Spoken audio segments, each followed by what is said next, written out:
No vídeo de hoje eu venho falar um pouco sobre a Caixa Seguridade.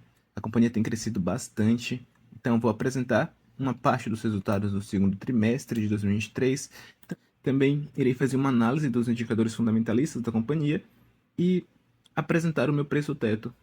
Qual o meu preço-teto para a Caixa Seguridade? Antes de começar, fazer um adendo que a Caixa é uma empresa muito recente na bolsa, ela só foi listada. O seu IPO ele só aconteceu em abril de 2021, no dia 29, a um valor unitário de 9,67. Começando com o desempenho financeiro da Caixa Seguridade, o lucro líquido da companhia, ele fechou o segundo trimestre de 2023 com 823 milhões de reais. Um lucro bem interessante. Mas antes de olhar a comparação trimestral do resultado, a gente vai estar vendo a comparação semestral, onde no primeiro semestre de 2023 o lucro ele fechou em 1 bilhão 643 milhões. Enquanto no mesmo período de 2022, ou seja, no primeiro semestre de 2022, o resultado foi de 1 bilhão 233. Foi um salto de 32,7% em relação ao período de 2022. Foi um crescimento extraordinário. E se nós formos olhar, a relação trimestral foi um crescimento de 20% nessa comparação equivalente dos trimestres. O que, aliás, esse resultado trimestral, ele representa o maior lucro trimestral histórico da companhia. Esse é um dos motivos que me faz gostar tanto da Caixa Seguridade. Ela está listada na bolsa há tão pouco tempo e ainda assim tem trazido resultados tão consistentes e ascendentes em um curto período de tempo. Um indicador interessante que a gente tem que levar em consideração para qualquer companhia que a gente for analisar é o ROI, que é o retorno sobre o patrimônio líquido da companhia. O indicador ROI, ele mede eficiência, rentabilidade e retorno de qualquer companhia. Então, quanto maior o ROI, maior o retorno que a companhia vai ter para si e para os seus acionistas.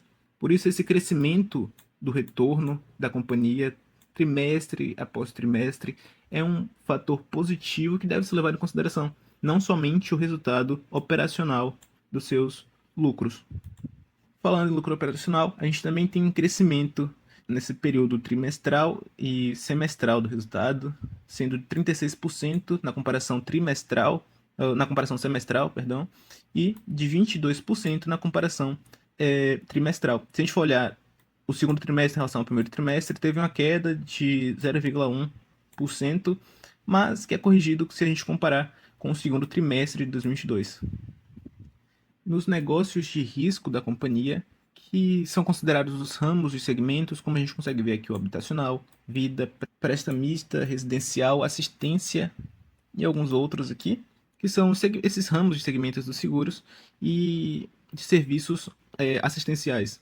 E olhando de forma rápida para um período semestral, a gente vê que houve um crescimento para todos os ramos de seguros da Caixa Seguridade, que representa esse crescimento de 10,3% nos prêmios emitidos com a comparação com o mesmo período de 2022. Um destaque que a gente tem é o crescimento do ramo de assistência de 167%. Então foi um crescimento bem considerável. Fazendo só um comentário, a gente tem um histórico crescente dos resultados da Caixa de Seguridade desde que ela foi criada, antes mesmo do seu IPO ter acontecido.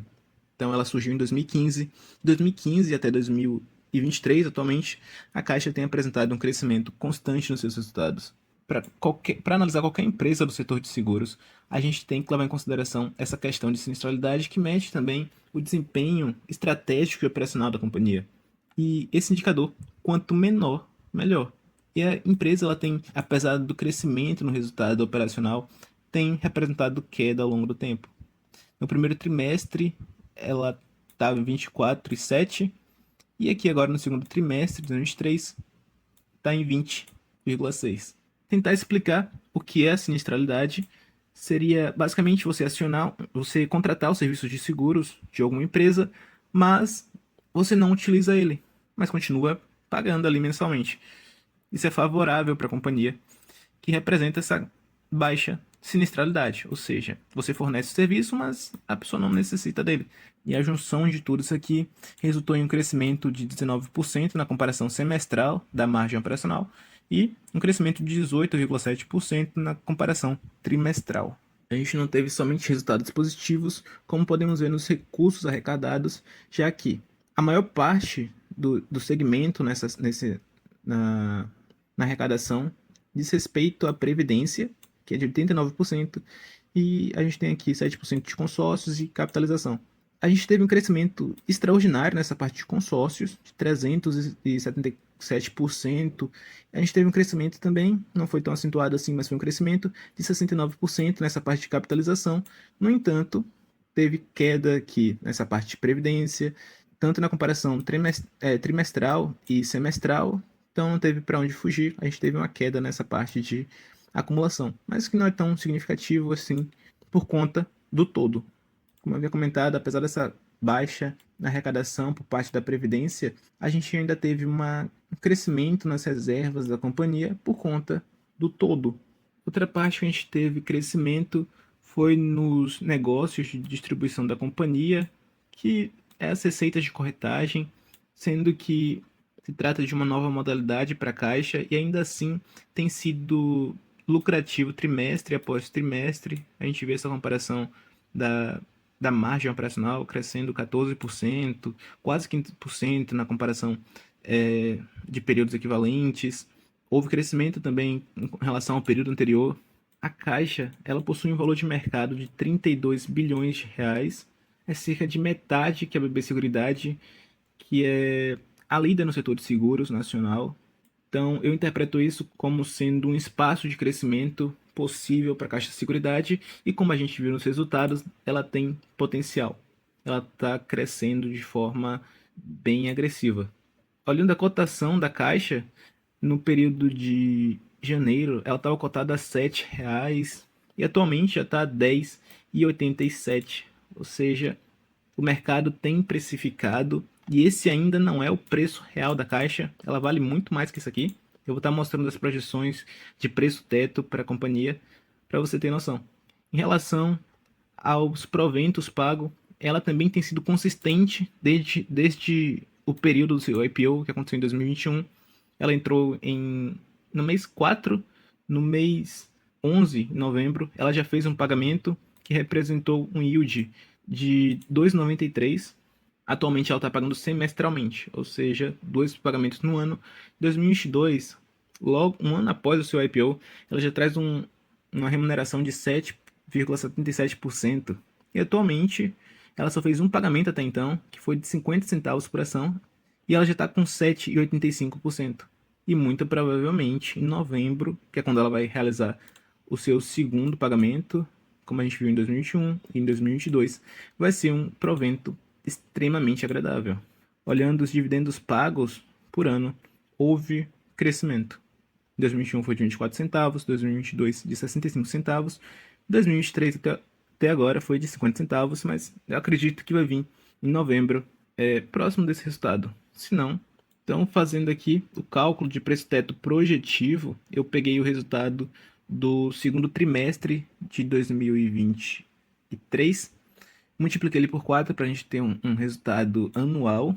Coloquei aqui o total de ações de 3 bilhões de papéis e um payout de 90% para a companhia.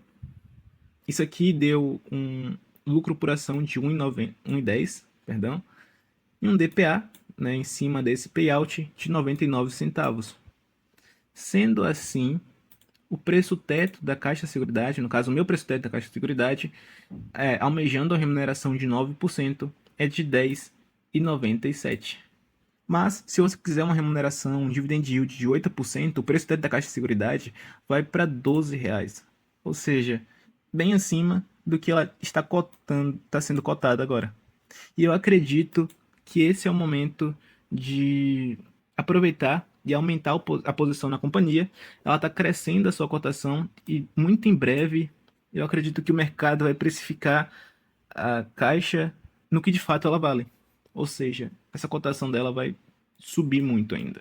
Também espero que em 2024 o resultado vai ser muito mais agradável e expressivo, assim como foi no ano, está sendo, né, no ano de 2023. Por isso, acredito muito no potencial da companhia. Eu vou pedir que você deixe um comentário aqui embaixo, falando se você possui a Caixa na sua carteira, qual a sua opinião sobre ela. E vou pedir que você se inscreva no canal se não for inscrito. De alguma forma, sinalize para mim o que você achou desse vídeo. Também vou deixar no link da descrição algumas sugestões de livros para quem deseja investir por conta própria, não sabe por onde começar. Então, são livros que são fundamentais para quem está começando. É isso, um forte abraço a todos e até a próxima.